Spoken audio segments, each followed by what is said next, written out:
जब से नासा ने दिसंबर 2021 में James Webb space telescope launch किया है, तब से वह अंतरिक्ष के शानदार चित्र दिखाकर वैज्ञानिकों को हैरत में डाल देता है।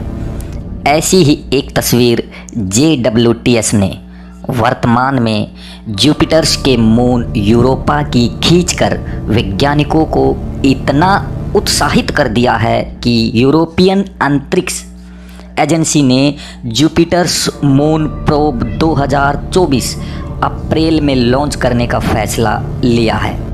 वहीं नासा ने भी यूरोपा क्लिपर मिशन अक्टूबर में ही लॉन्च करने का मन बना लिया है।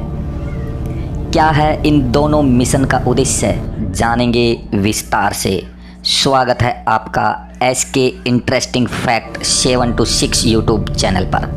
मैं संदीप कुमार चर्चा करने वाला हूं आज हमारे सौरमंडल के सबसे बड़े ग्रह बृहस्पति के चंद्रमा यूरोपा की।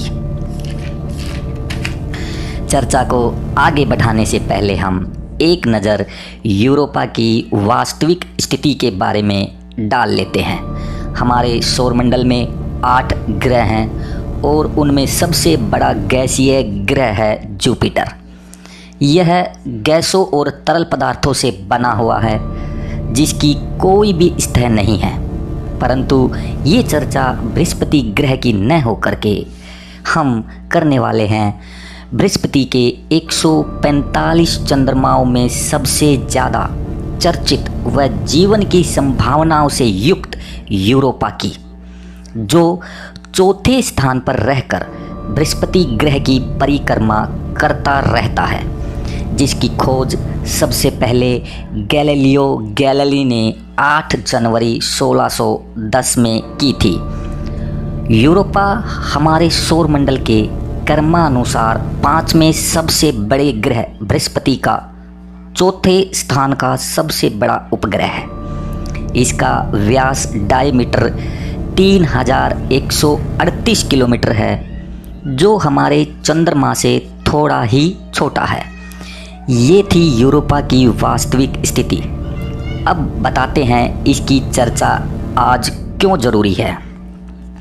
इसकी हाल ही एक तस्वीर JWTS ने ली और उस तस्वीर के रिसर्च के बाद वैज्ञानिक इतने आश्वस्त हो गए हैं कि जुपिटर के चंद्रमा यूरोपा की बर्फ से ढकी सतह से कई किलोमीटर दूर तक खारे पानी का एक विशाल महासागर होने की आशंका जता रहे हैं, जिसके बाद बृहस्पति के चंद्रमा यूरोपा में जीवन की उम्मीद सबसे ज़्यादा बन गई है।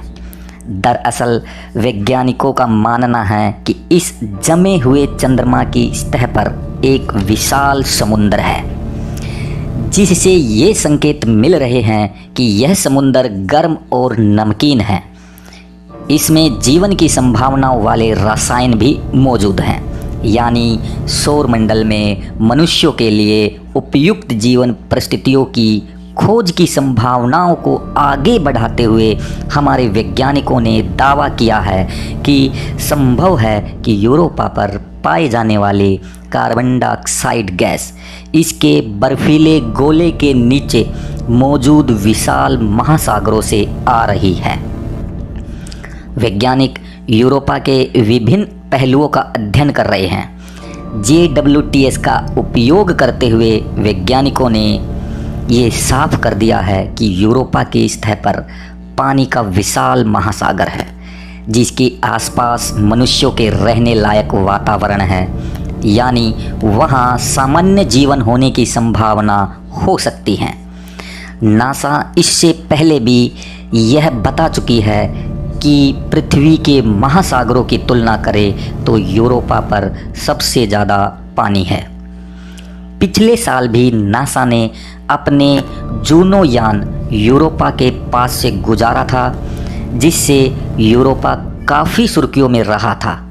जूनो ने केवल 400 किलोमीटर की ऊंचाई से ही यूरोपा की सबसे स्पष्ट तस्वीर भेजी थी। इस ताज़ा स्टडी में वैज्ञानिकों की 2 अलग अलग टीमें टेलीस्कोप के near infrared camera NIR camera का उपयोग करके एक नतीजे पर पहुंची है, जिससे उस ठीक स्थान का पता चला जहां जीवन के निर्माण में सहयोगी गैस CO2 की सबसे अधिक मात्रा पाई गई है।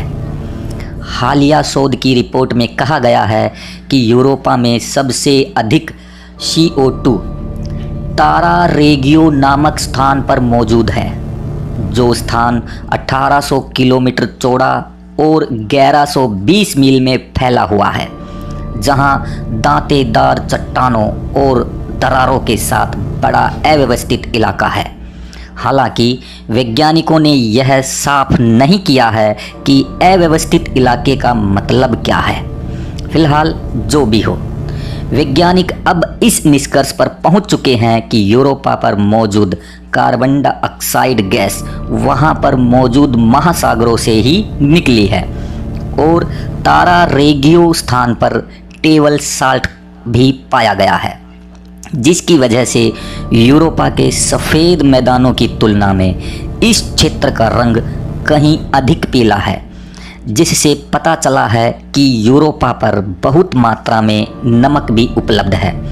फिर भी यदि आप इतना जानकर भी यूरोपा पर बसने का मन बना रहे हैं तो मुझे लगता है ये जल्दबाजी का फैसला होगा, क्योंकि अभी हमें यूरोपा के बारे में और जानने की ज़रूरत है और वैज्ञानिक इस विषय में भी लगातार रिसर्च कर रहे हैं। आपको यूरोपा के विषय में ये जानकारी कैसी लगी, कमेंट बॉक्स में ज़रूर लिखें और इस वीडियो को एक लाइक व चैनल को सब्सक्राइब ज़रूर करें। वीडियो को अंत तक देखने के लिए आपका बहुत बहुत धन्यवाद।